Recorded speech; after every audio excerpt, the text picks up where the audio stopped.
How's it going, everyone? Welcome to my video. I hope you're doing well. Today, we are going to be looking at my round 3 recap from a chess tournament I played recently in Dallas on, I believe, January 5th. I have the black pieces against a veteran player, 1800 level player. His name is Curtis. And basically what went on, if you missed my round 1 and 2 recap, you should go check those videos out. I will put links in the description so that you can just catch up if needed. And yeah, I'm at this point of the tournament, I have 1 win and 1 draw. So in round 1, I drew a 1500, although it turned out he was like pretty good. He played a gambit I wasn't that aware of.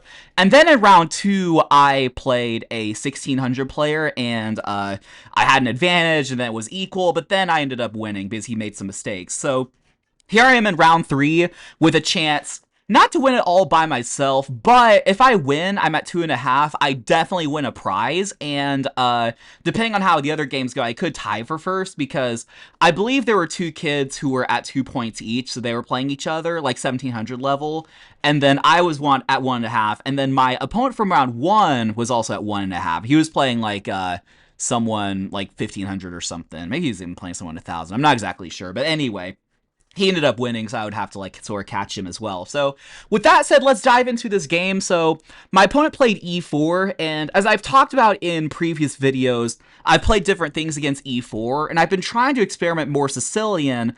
Now, the Sicilians I played were against like weaker players like in previous competitions, so I decided like, hey, why not just like play c5 and just kind of see what happens. Now, my opponent was thinking here, which, I mean, he probably didn't expect to see c5. I think we've played enough to where he probably knew that I was an e5 player or suspected it, and probably was a little surprised to see me play c5. But it's kind of funny, because it's funny how these things work out, because as my opponent's thinking, I'm thinking, like, because I'm expecting him to either play, like, an open Sicilian, because I thought he was pretty principled like that, and he is. I'm just saying, like, I would have expected that from him, or maybe a closed Sicilian, but I'm thinking, like, what if he just plays an Alapin? And sure enough, that's what he does. He plays c3 on move 2. So the idea behind the Alapin is you're just trying to prepare d4 and just get a good center. So black just does nothing. Like, let's just say black goes like, you know, g6 or something. Then after d4, you're trying to get a big center like this.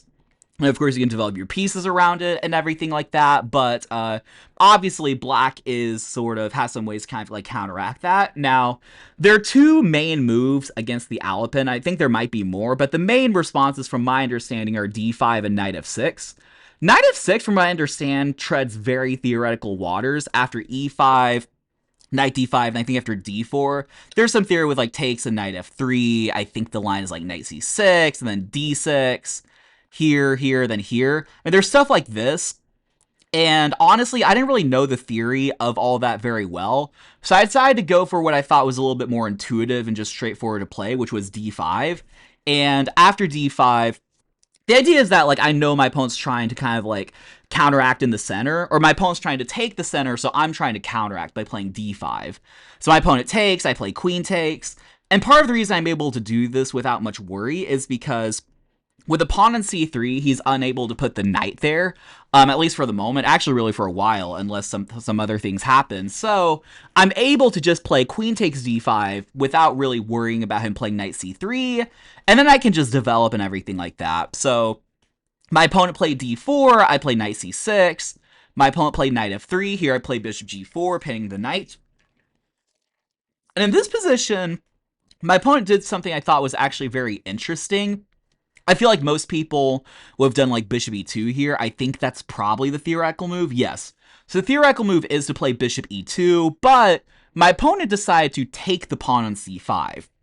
Now, it's the second most common move. It's not as commonly played as a move like bishop e2, but this is actually good by my opponent because he put me in a situation to where I'm playing Sicilian, which is not an opening I play very often. So he's putting me in a situation where I kind of have to like figure out what to do from here.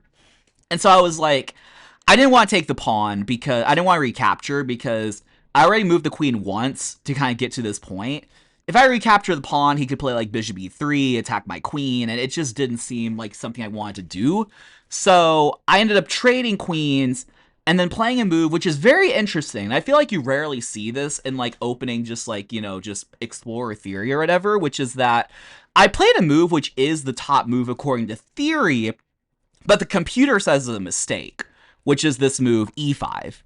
Now, I think the idea behind E5 is pretty straightforward because there's a pin, I'm threatening E4 and just like attacking the pin knight. Of course, obviously I'm threatening to take the pawn and things like that. And we'll get into sort of like why it's a mistake here in a second. Basically because white can play B4 and there's not really much I can do, but we'll sort of get into that. The better way for me to approach this was to play the move.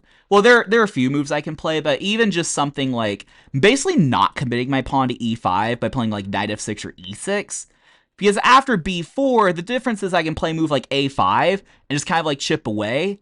And, like, I mean, we all know this kind of like, famous sort of, just structure. Like if he goes A3, I can take. And there's a pin, so if he takes, I can take with the knight.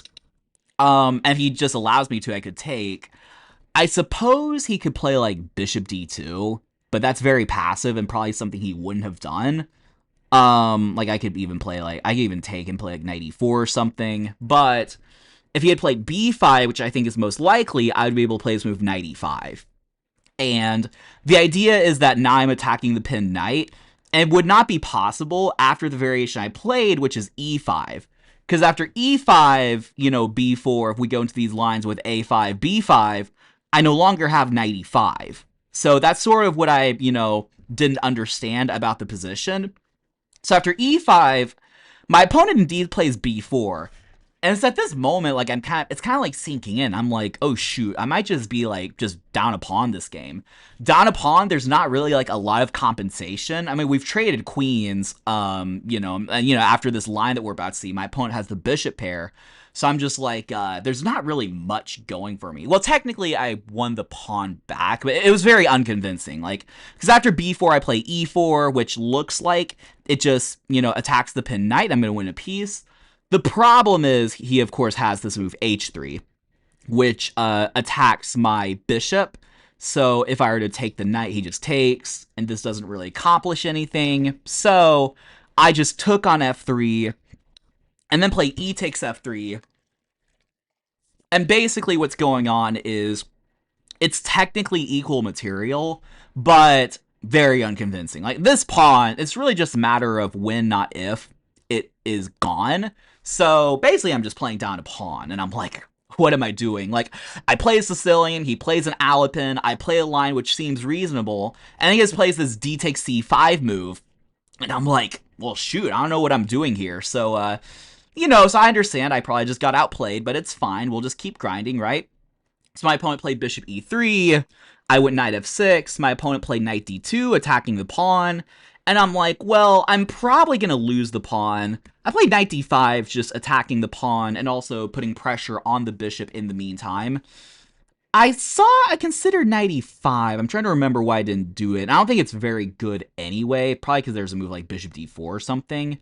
After knight e5, I think there's like bishop d4, and it's just a mess. Like, literally one of the top moves is just a castle queenside. I guess, although to be fair, besides moving the knight, there's not really much better. Like, I just go back to c6, there's bishop b5, and this is just a world of hurt, right? So, after knight d2, I play knight d5, my opponent plays king c2, which is actually not the best move. It does sort of, like, give me an in, which I did miss. It's a very kind of subtle sequence of moves, so I'm actually going to sort of let you pause the video. One, because I actually want to rest my voice, but two, just want to see if you can sort of like find out what the line is. It's not a tactic or anything. Well, it's supported by tactics, but it's basically more thematic than anything. But honestly, this was an excuse for me to sip my liquid and rest my voice. So here, I can play the very thematic move a5, which, I mean, it looks like a pretty obvious move. Why didn't I do that? Well, obviously, if a3, I can just take, and I see that there's sort of this pin going on here. But after a5, the concern is b5, so then I'm like, what do I do there? I mean, I just move my knight, and it doesn't really do me any good, right? Well, the difference is, and I missed this during the game, if I play a5, my opponent plays b5, I play the in-between move, knight takes e3. I play knight takes e3, and then after f takes, I play knight e5. And I am likely getting my pawn back. Because the pawn on c5 is going to be hard to defend. I mean, he can play like c6, but then I just play like bishop c5, and like, yeah, I mean, I don't have to take the pawn necessarily anytime soon, or like immediately, but it is going to be gone, you would think. So after king c2, I didn't do that. I didn't play a5 like I should have. I took on e3 first, which is not very good, because now after if I were to play a5, there's this move bishop b5, and it just kind of like neutralizes everything. And if I had played a5 first, actually, what's the difference here? I actually didn't really take note of it. If you play bishop b4 now, here, and then I just take. Oh yeah, I just win a pawn. Yeah, that's pretty straightforward. But now after knight takes e3, I have one less protector on, or attacker on the pawn. So if I play a5, he has this move bishop b5, and he pins my knight. There's not really like much good I can do. I mean, I can try to castle, but he can even like take. And like, yeah, this is not really going anywhere. He can just take this guy, and he's just up a pawn. My bishop kind of stinks. It's just not a very good situation for me, right? So anyway, after f takes e3, I play the move knight e5. You know, just trying to, like, you know, just hold on to this pawn. But clearly, as we can see, not just from the eval, but just from, like, the position, like, it's just not, like, looking, it's just not good for me. Like, it's just not a good position. Like, you know, he's gonna be, like, rounding up and taking this pawn very soon. He has this sort of, like, pawn cluster. My bishop stinks. There's just a lot that's not going for me. I mean, he goes bishop b5 check, forcing my king in the middle. Like, what more can I ask for, right? Or what more can my opponent ask for, is what I should say. My opponent goes rook a d1, I play king c7, and here my opponent actually, and I forgot to look at this beforehand, but my opponent can apparently just take the pawn on f3, even though it's protected, because if knight takes, he goes check, I'm forced to either go like king c8 or king d8, or sorry, king b8, and I think if king c8, he just plays like rook h d1, and he's threatening like mate in 2 with like check and check. And there's just like not much I can do because my bishop sucks. So he had an opportunity, if he was like very ambitious, to just take the pawn, then go here.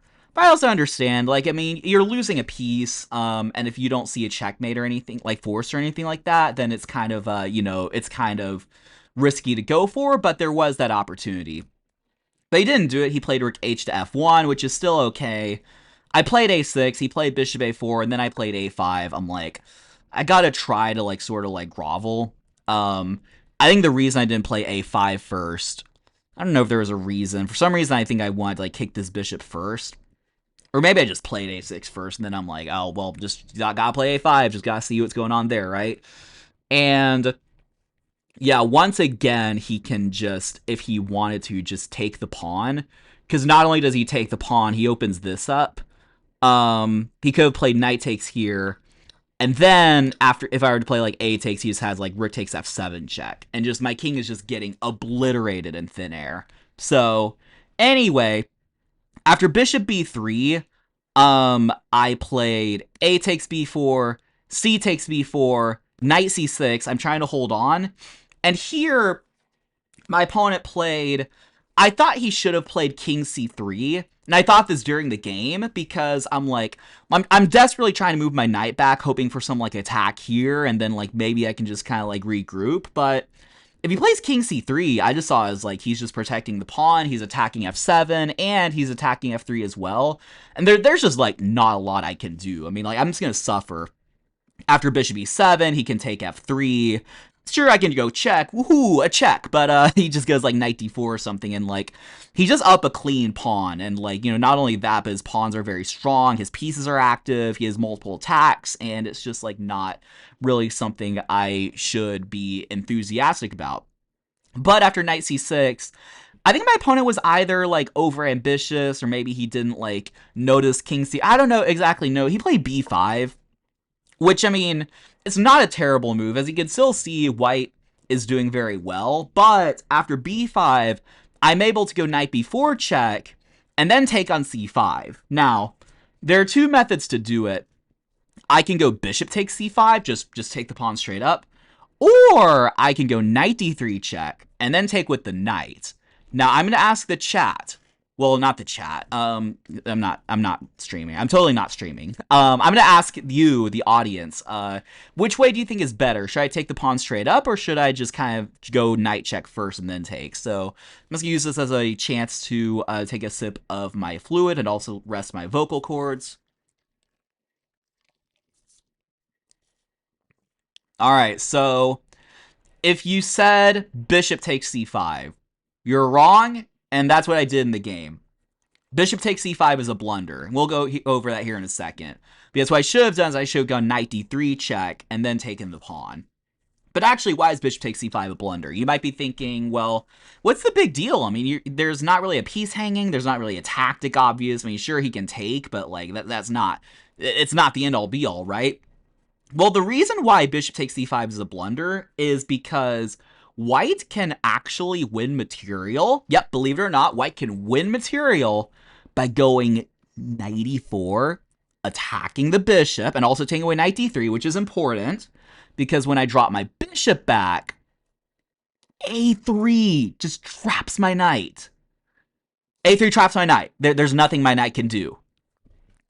If I play f5, it just goes knight c3, and my knight has literally nowhere to go.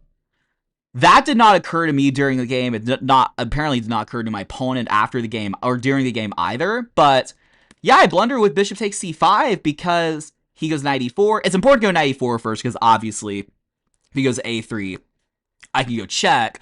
But he goes knight e4 and then goes a3.